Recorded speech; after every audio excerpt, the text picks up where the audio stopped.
Welcome to Houston Sports Talk with your host, Robert Land. Thanks for checking into the best Houston sports podcast. Joining me as co-host Stephen Kerr, 65 plus years in sports journalism between the two of us, now part of the Bleav network. Huge news for us. Incredibly excited about that. More on that later. And also later in the show, we'll get into this Astros lost season. And I'm just going to call it lost for now anyway. And also while we're having so many pitching injuries, plenty to talk about there. But Stephen, the NFL draft starts Thursday, really Friday for the Texans with no first round picks. I kind of feel like the Texans fans, though, are more excited about the new uniforms today than they are about the draft, Stephen. Well, it certainly has caused a lot of social media buzz, Robert, and they usually do. You know, when you change uniforms, it's a big deal because appearance is everything. But at least for the next couple of days, you know, since everybody's got their mock draft and nobody really knows who the Texans are going to pick except the Texans themselves, or even are they going to keep the same picks? I doubt it. You know, there's going to be a lot of talk, and already is. There's a lot of things floating around on social media about the new uniforms, and you know, some are going to like them and some don't. Yeah, let's get into that a little bit. And what I'm going to do first is for all of you that are watching on YouTube, the YouTube crowd, we're going to show you some photos. Let's see what we got here. What do you guys think about this that are watching out there? What do you think of the new uniforms? I'm not sure if anybody cares what an old guy like me thinks. And I'll just say I'm happy they're not too radical, mostly a simple design. Simple stands the test of time in sports. See the Yankees, see the Lakers, see the Cowboys. If you're not switching it all the time, if it's a pretty simple design. The helmet with the H logo and the H-Town blue, that's a little too Tennessee Titan for my taste. Looks very similar to that, I think, as far as the color scheme and just the way it looks there. I know that font's not exactly the Tennessee Titans, but there's something similar there. That's my biggest criticism. I'm saying not Houston Oiler, but Tennessee Titan because it has the two shades of blue. And let me throw up the battle red design next. And this is the battle red along with the regular white tops. And I assume this is going to be the Liberty white uniforms with the blue bottom, which I like. I hate the, you know, jumpsuit looking rush stuff, right. Stephen. That would be better. Yeah, I was never a fan of just the color rush jerseys in general. The battle red is a definite improvement over the more catch-up bottle look. Overall, though, I would say these uniforms are better, but it's not the coolest thing ever. It doesn't want to make me rush to the store. Stephen, you've got the advantage that we don't have. This is not going to change your life at all. No, it's not. But I have to say, Robert, personally, maybe they should have kept the ones they had because they gave them good luck last year. So, you know, if the Texans fall to 7-10 this coming season, don't blame all the players they signed. Blame the change of the uniforms. But no, in all seriousness, my thing about the Tennessee Titans thing is I can't help but wonder, maybe there's a little, you know, a little slap at the Titans for, I'm sure it was intentional to just let them know, hey, we've still got some Oiler blood in us, whether you like it or not. But you know, these things are subjective, Robert. Some people are going to like them, some won't. And until you see the players all decked out in them and running onto the field, you know, maybe we can reserve judgment on exactly whether they're good, bad, or indifferent. Yeah, it's hard to tell because it can look really weird on television and not as weird when you see the photos. We're going to have to see how it all plays out. But, you know, the Texans got a lot of big things planned here. I was just reading, Stephen, earlier today, the Texans bullhead and the new H logo are going to be featured in parks around Houston, like Herman Park and Eleanor Tinsley Park. That starts Thursday. Downtown Houston and the bridges over 59 are going to be lit up in Texans colors. Even the Sam Houston statue in Huntsville will be wearing the color rush jersey through May the 7th. I don't know how they're going to pull that off, but that's what I read. That's quite something. And, you know, Robert, when you're winning, it's so much easier to do this kind of marketing than when you're 2-15. And it's just great to see the club, you know, not only winning on the field, but really pushing things off the field and with, you know, coming out with the new uniforms and all the marketing that they've done. I mean, obviously winning is a byproduct of that. And so it's just great to see that because Houston could certainly use that. You hadn't had that, at least from the Texans side of things, in several years. So it's just wonderful that they're doing all this. Yeah, I just want to know, is there some stickum on these new uniforms so Jalen Petrie can hold on to a guy once he hits him? That's really what matters to me. And, you know, Stephen, back to the actual football field, the Texans, not a big story, but they re-signed Dare Ogunbowale, and he was the hero last year, of course, with the field goal. when they had the injury for that one game. And as one of our fans pointed out, though, to me, and I thought this was kind of interesting, he said give Caserio credit for continuing to emphasize special teams. Maybe it's under the radar, but they brought back their key guys, Desmond King, Neville Hewitt, Fairbairn, Dare, all key guys on the special teams, got all good special teams guys. They also signed, and it got lost in the shuffle around the key offseason signings. They signed a couple of months ago Ravens linebacker Delshon Phillips, another excellent special teams guy, one of the best ones for the Ravens. Well, just ask the San Francisco 49ers how important special teams are, and yes, you found out in the Super Bowl. So it is a big part of things, Robert, and especially when you get into playoff games, it really can make a difference. And so some of these names may be below the radar, but you never know one of them could jump up and surprise you. But at the very least, if they can keep the special teams aspect going the way they did last year, they'll be all the better for it. It's weird coming up with the draft, Stephen, because, the Texans don't have a first round pick. So it's like, oh, who's going to be there? Well, there's a lot less options, obviously, when you're picking in the first round of, who can the Texans grab according to the boards, as opposed to the second, because you never know what's going to happen in the second round. And I know, we've gotten some comments on YouTube a lot, Stephen, about Tavondre Sweat with the Longhorns. It's a guy you've followed more than I have, but with the DW, he's had the drunk issue, and he's huge. He doesn't fit what D'Amico looks for, it seems like, in a defensive lineman. I don't know if I actually see them picking that guy. I know the fans like him. The fans like him, and who could blame him? I mean, he was a stud at UT. I mean, you watch him play, and it's obvious that he's NFL material.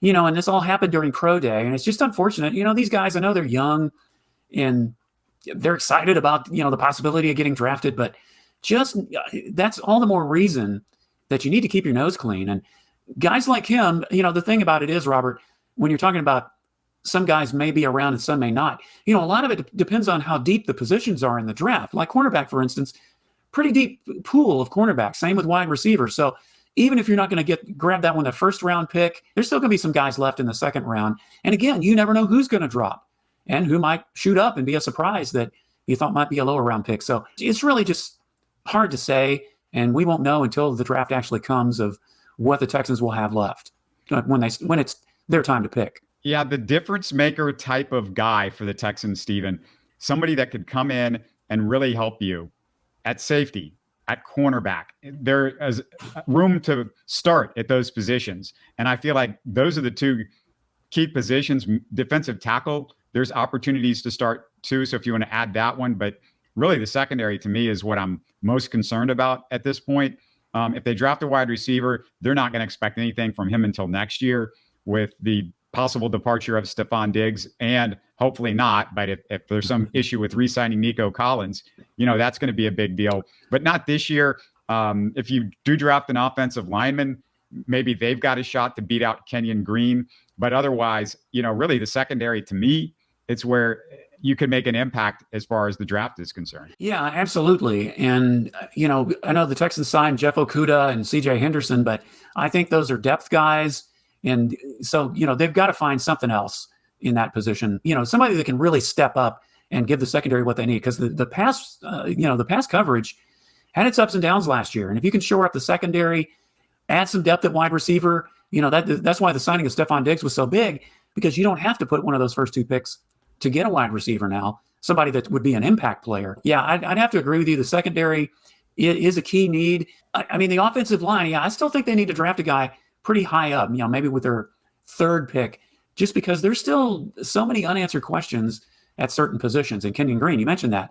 We don't even know if he's going to come back from the injury he has. Is he going to get re-injured again? So those are very important positions, especially in the first 2 to 3 picks. Yeah, you dropped a wide receiver. You got to remember, they've got a bunch of guys signed and ready to go. We know about the 3 main guys, but they still have Robert Woods hanging around. I don't know if that's going to last forever. Yeah, I don't see him going past training camp, though. But again, it depends on if they draft someone, or if someone like, let's say Xavier Hutchinson kind of steps forward, starts really, showing something. I think one of the 2 guys, either Robert Woods or Noah Brown, probably aren't going to be here. But then again, it depends on how things fall out between now and then. Yeah, because they basically right now have 7 guys as is, because you got Woods, Noah Brown, Mechie, and Xavier Hutchinson all signed. And, all those guys, they probably had pretty high hopes for. at one point, and Woods could still be gone, but that's 6. If you draft a guy, then somebody else's job is in jeopardy. It's not just Robert Woods' job. Because like I said, I don't think there's any way they keep 7. I don't think you're going to depend on somebody not picking up Hutchinson or Mechie if you try to stash him on the practice squad or something like that. Yeah, we certainly hope that there can be continued improvement with Mechie, because at least toward the end of the year, he started showing some flashes that, maybe he was kind of getting back to form after being out, of course, the whole previous first year. Yeah, Stephen, I just want to send out a reminder also to you guys watching. I would love to hear what some of you think as far as not a particular player, but just what positions do you really feel like are necessary with those 2 second-round picks, or the 2 seconds and the third? Those are really where you can get some impact guys in that first 100 of the draft. Like, which positions do you like out there? Yeah, absolutely. So, the Texans are going to have their draft party Friday. Trader Nick, he could do something to get back in the first round, but I think it'd be a stretch, Robert. But it would be kind of funny if that happens and they do end up with a very late first-round pick or something, that they don't have their draft party on Thursday. But no, I think that they are going to make some moves. That Nick doesn't sit. He doesn't stand pat with that kind of thing. So it'll be interesting just to see. They have 9 picks in those 7 rounds. But I somehow doubt that number is going to remain the same by the time the draft is over. Yeah, it's like, is it 2 6 and 2 7s? Those are prime Nick Caserio. One of those will probably go in each of those rounds. Yeah, he's going to move up somewhere along the line. Move up, move down, move south. He's always moving around. So, and let's not forget, sometimes these middle round picks really pan out. So if you can get another one, well, that's an even better chance that somebody might not only stick but step up and really be a part of the Texans' success in the next few years. Quick reminder for our Rockets fans out there. I posted a show late Sunday, early Monday with Frank from Rockets Chop Shop, looking at the top 3 Rockets targets and free agency. So we knocked around our top 3 each, some realistic options. They weren't the same. So you basically get a 2-for-1 because it's 6 guys that you're going to hear us talking about. So check that out. But Stephen, unfortunately, we got to get to the Astros, and don't everybody turn off everything all at once. Let's keep it here, because we do have some opinions about the Astros. Yeah, let's talk through it, because Stephen, look, the Astros now have had 6 starting pitchers on the injured list. Abreu and Presley, and the bullpen are struggling. Everybody is trying to point the blame. There's finger pointing everywhere on who's to blame for all this, on what's happened to this team. But the real reason is simple, Stephen, and let me explain it as quickly as I can. When you pitch an extra month of postseason baseball 7 years in a row, the stress on pitching arms catches up to you. Now, I'm not saying all these guys pitched every single one. We know they weren't in every offseason, but they've pitched in a bunch of off seasons between all of these guys, racked up a ton of innings. Blame the Astros' incredible success, not Jim Crane, Dana Brown, Joe Espada. He's not Buttermaker from the Bad News Bears. Stephen, just 1 extra month of postseason baseball is 1 less month of recovery time and maybe 2 or 3 months more of stress on an arm, which adds up over time, right? Yeah, it absolutely can, Robert. But I think, to some degree, I would agree with you. But I also think, I got to thinking about this the other day. Maybe some of these guys just aren't as great as we'd like to think they were. Let's take Hunter Brown for an example. A couple of years ago, he's supposed to be the next big pitching thing for the Astros. And he did look that way at first. And even the start of last season, he kind of started looking that way. But really ever since, I just don't feel like Hunter has been the same pitcher. And some of that may be true of what you're saying with him, because he certainly pitched more innings last year than he ever has as a professional or any other time. So that could be some of it. But I just wonder, with him especially, is he really as great as we've all been pumping him up to be? The pitching injury thing is just very disturbing, Robert. You look around the entire MLB, though, and just look at how many pitchers that teams have lost because of injury, either for, say 15 days on the IL or for the season. And it's mind-boggling. The Astros aren't the only team struggling with this. So in part, you may be right, but I think it is a sport-wide problem. And I know we're going to talk about that to some extent here in a minute, but that's just my take on it. The Astros aren't the only team that is having this problem. So I don't think you can solely blame it on just the arms being tired and throwing too many innings. Yeah, and let's get into that, because you said it. It's a baseball epidemic. It's been going on for the last decade with these pitching injuries. John Smoltz talked about it with Ben Verlander, Justin's brother, and he said, quote, we've mastered throwing the ball hard and spinning it really tight.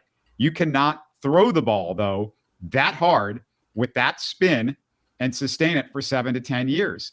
All of a sudden, people say the pitch clock is the reason people are getting hurt.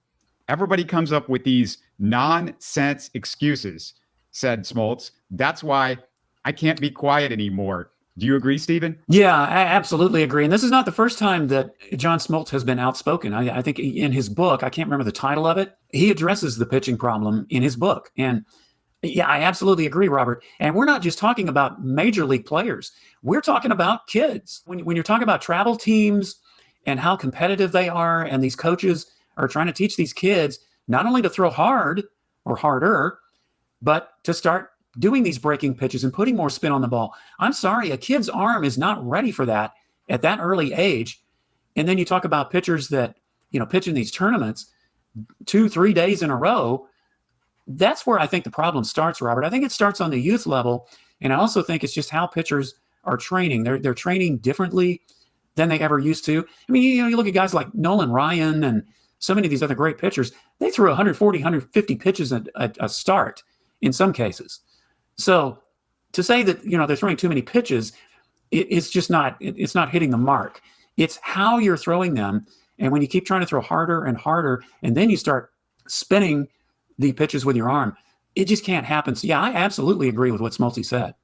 He also said later that the pitch clock may be 10% of the problem, but the pitch clock is only the issue. And this is me talking here. If you're trying to throw the ball as hard as you can on every pitch, that's my feeling. It's like, yeah, the pitch clock makes a difference because you're trying to throw the ball as hard as you can, and you're trying to do it in less time. But Stephen, the philosophy, it's got to change with MLB teams, because listen, do you want to go through all-star caliber pitchers like bubblegum, or do you want to work on less velocity and spin rate with more pitch to contact, so you're not wasting years of development on these elite starting pitchers that you're trying to develop, for instance, the Hunter Browns of the world or whoever?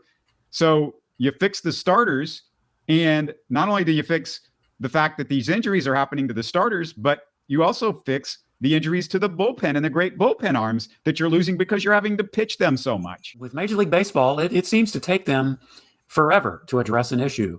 We can talk about the PEDs. How long did it take them to address that issue? We can talk about making the games shorter. How many years have they spent trying to do that? So unfortunately, I don't think it's going to be, there's going to be a short-term answer. Justin Verlander addressed the same thing. In fact, I think I mentioned it a couple of weeks ago on a podcast. He basically said the same thing that John Smoltz did.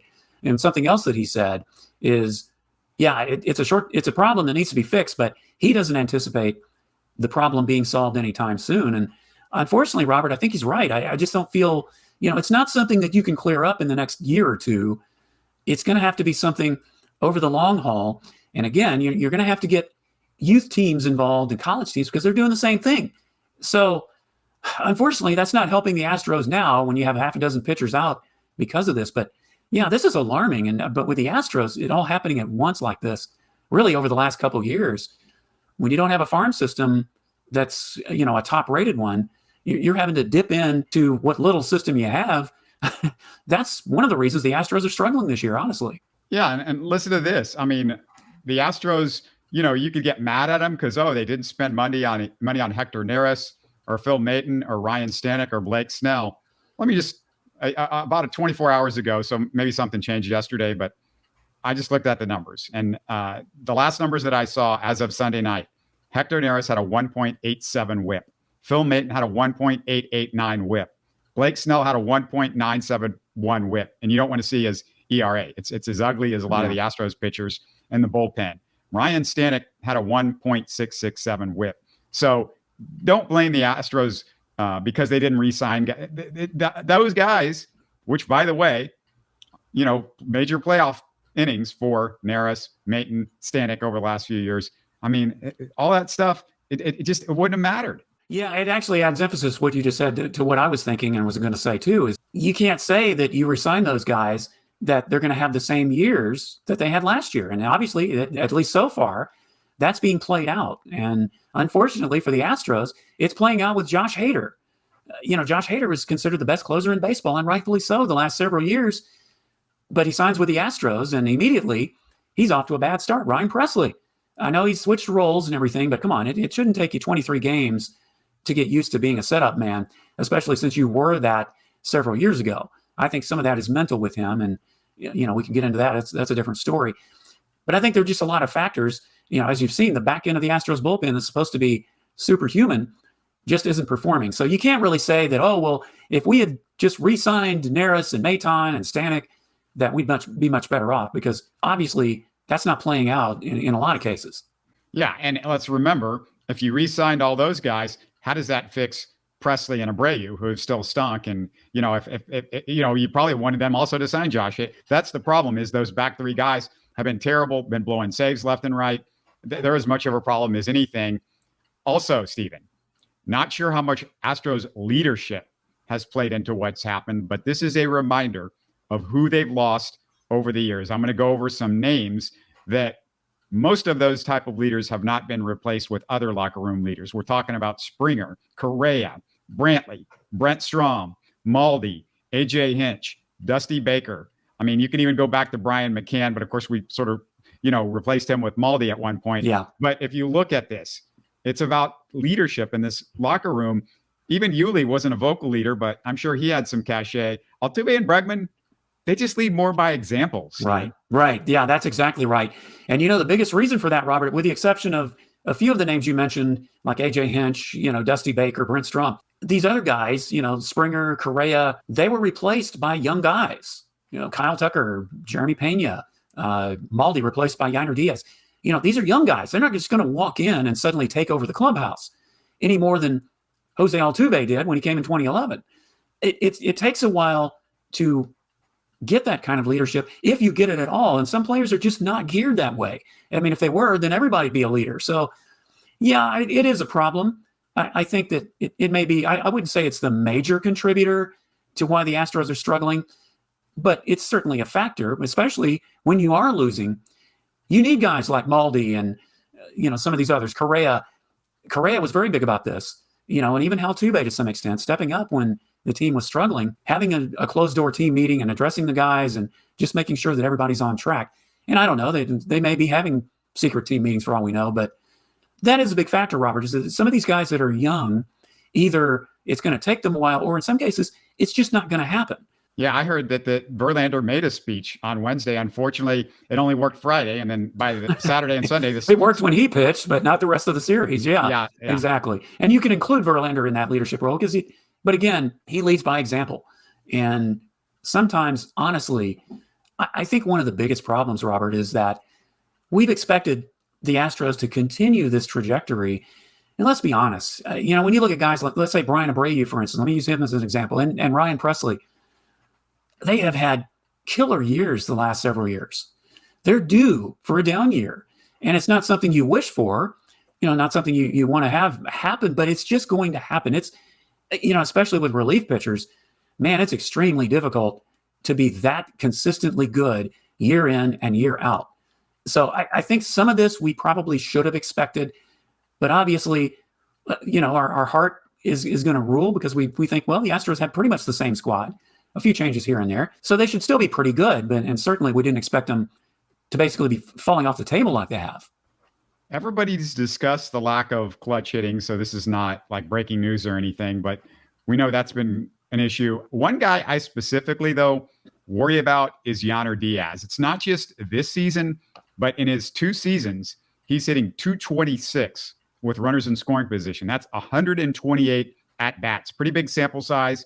Stephen, he's got to change his approach in clutch situations because it's not working.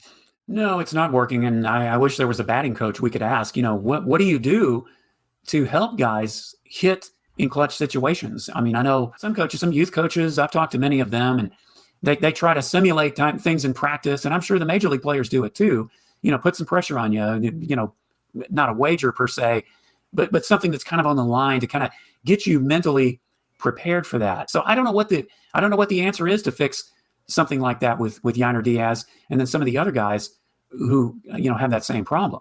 Just one little thing on Espada, and if you've got any other Astros takes, I just want to say that for the most part, I don't have an issue with much. I mean, he's done everything that he can do with Jose Abreu. We know how the Jose Abreu thing is just a total mess. My little issue is Alex Bregman. He struggles every April. We go through this every April.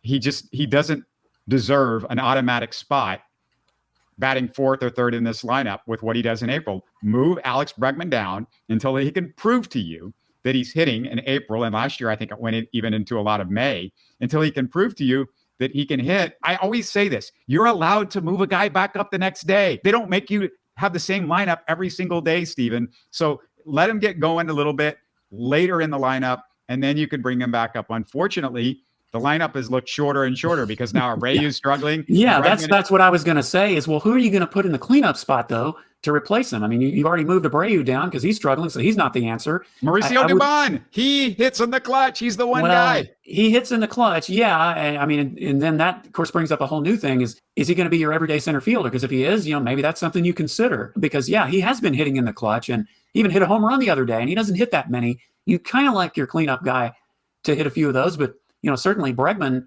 has had the power in years past. He just isn't showing it. So, the biggest problem is there are several of these guys who are struggling, and you can only move so many down in the lineup. So that's the biggest problem as far as Bregman goes. Maybe Bregman will get help instead of popping it up to second base or something like that with runners in scoring position.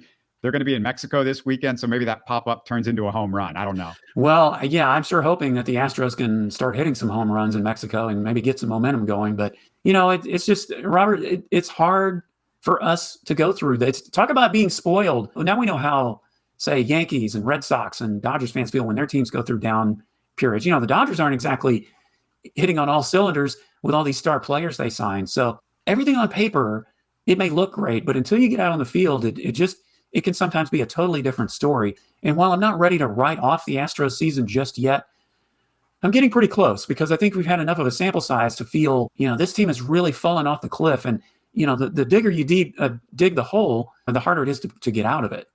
Easy for you to say. You sound like you're fumbling with the ball like Jose Abreu trying to catch up. Yeah, that's exactly right. I guess that proves my point. If the Astros were struggling over the last 35 years, there was always one Houston sports radio caller you couldn't wait to hear from. And as I posted on social media last week, we lost that guy in the last couple of weeks. Howard in Memorial passed away at age 89. And Stephen Howard brought that New York accent down to Houston back in 1972. But you couldn't take the accent or the New York skepticism away from an icon, really, in local radio. No, you can't. And I've always been fascinated, Robert. And, I was in radio, I was in broadcasting, and I've even done sports talk radio. And yet it still fascinates me how there are certain callers that if you mention them around town, people know exactly who you're talking about. And Howard in Memorial is exactly one of those guys. And I think sometimes they call him Dr. Howard because he was a doctor. So rightfully so. They call him Dr. Howard, Howard in Memorial. But one of the things that I've always felt about Howard is that you listen to him talk, and not only do you notice the accent, you notice how well-read and how intelligent he is on his takes on sports. And I think, he's even well-read on some other issues, too, that have nothing to do with sports. But it's obvious that Howard knows his stuff. And as positive as he was, he could have some negative takes on, Craig Biggio, Jeff Bagwell, or the Astros or the Texans, Oilers, whomever. He was not afraid to express his opinion, even if it was negative. So, yeah, definitely a big loss. But again, it's callers like Howard. I just think it's fascinating that just because you call a show regularly doesn't mean that you're going to, quote unquote, catch on.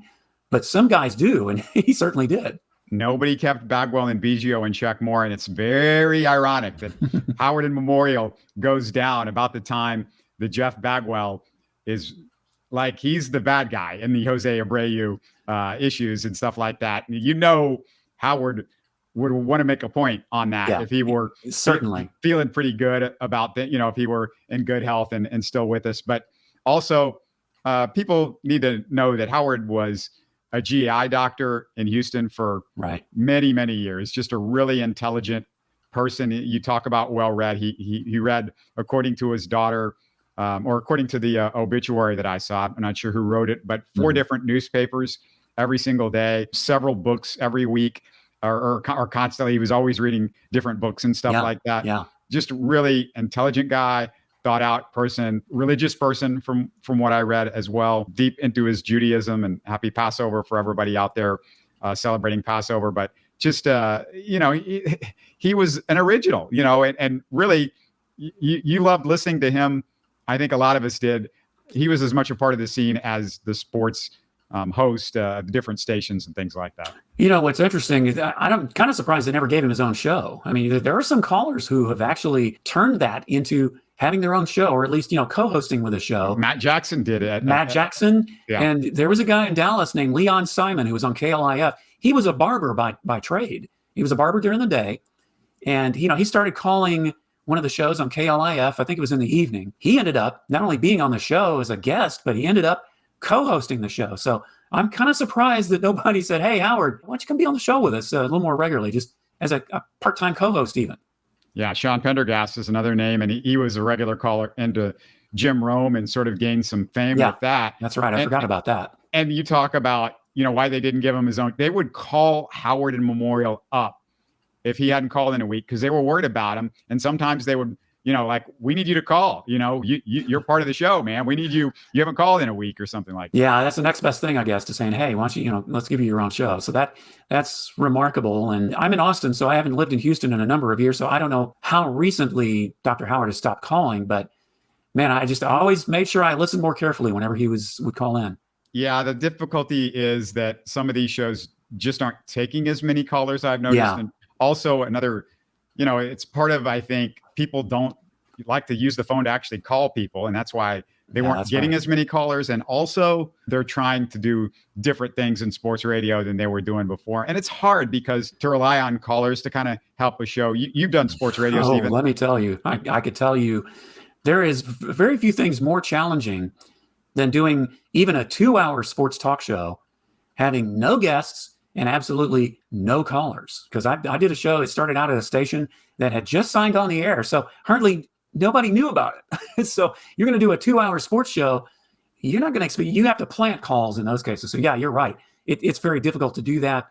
So in some ways, it's probably easier now because you just don't take as many anyway. And if you have a co-host in there, like you and I do on the podcast, Robert, we could banter all afternoon about stuff. Yeah, most people have co-hosts these days in Houston. You don't see as many one-offs as. Look at our own Sean Bajani. I mean, even in the evening, he's got Patrick Creighton as his co-host. So even on the evening shows and later in the day, you're seeing 2, sometimes 3 people. Last thing we got, big news. Like we said earlier, joining the Bleav network of podcasts, hundreds of podcasts. It's a huge network, mostly sports podcast out there. And Stephen, just very excited to get this opportunity. Yeah, it is very exciting. And I've checked out a number of those podcasts on the Bleav network. They're certainly top quality. And I know there are a number of podcast networks out there that are especially geared to sports. I don't know if I'll mention their names on the podcast, but we know who they are. And Bleav is another one that has really stepped up. And so I was really excited, Robert, when you told me that was a possibility. And I'm even more excited now that our podcast is going to be part of the network. I think it will reach more people. May even have a chance to get more sponsors. And I know that you're always looking for sponsors, no matter whether you're with them or not. So, yeah, very exciting news. So congratulations for all the work you did putting into making that happen. Just a reminder to everybody that's listening. I mean, we are the only Houston sports podcast that talks about all the sports. We are the closest thing to Houston sports radio out there that cover a little bit of everything. And even some of the stations out there in sports radio sort of zero in on a particular team a little bit more than everybody else. But we try to mix it up as much as possible. And even in these sports networks, a lot of times they're talking about one team. I like to be different. And this is different. And what's really a joy about this is when the Astros are struggling, you don't want to hear about the Astros second all the time, I don't think. But hey, the Texans are doing good all of a sudden. So we get to talk about the Texans, or the Rockets are starting to come on, or you've got the Houston Cougars, one of the best programs in all of sports right now in basketball. Right. So, I mean, there's just so many things that we can go to. And when we're having a bad day, we've got other teams to sort of lean on. Well, and, it's a testament, Robert, to the fact that your show's been on the air for more than 10 years. I haven't been a part of it that long, but I've certainly listened to it. I don't think for 10 years, but pretty close. I'd say for the last 8 or 9 years that when I started listening to the show. So, your longevity, I think it's one of the reasons for that is that you do cover a wide variety of things. You don't just settle on one topic and run it into the ground, especially if the team isn't doing well. And just a reminder, if you're listening to us, the only thing different that you're going to have is you're going to start hearing some ads. But just remember that helps support us and makes it a little bit more palatable for us to continue doing this as opposed to doing it for the big zero, which is mostly what we've been doing it for. And it's a lot of hard work, let me tell you. if you're a fan of the show and for some reason, you're not catching it on audio, it should have all transferred over to the new system, but it's definitely out there. But if you're listening on audio and if there's ever an issue, it all goes up on the YouTube channel. We've got the incredible library of stuff that we've done over the years. Our Houston Sports History playlist. I love talking about that because 200 shows that are 200 different videos that, have interviews with all of these great players that have played for the Astros and the Rockets and the Texans and the Oilers and Houston Cougars. And they're separated into separate ones if you want to see that as well. But, you've got that available to you at any time.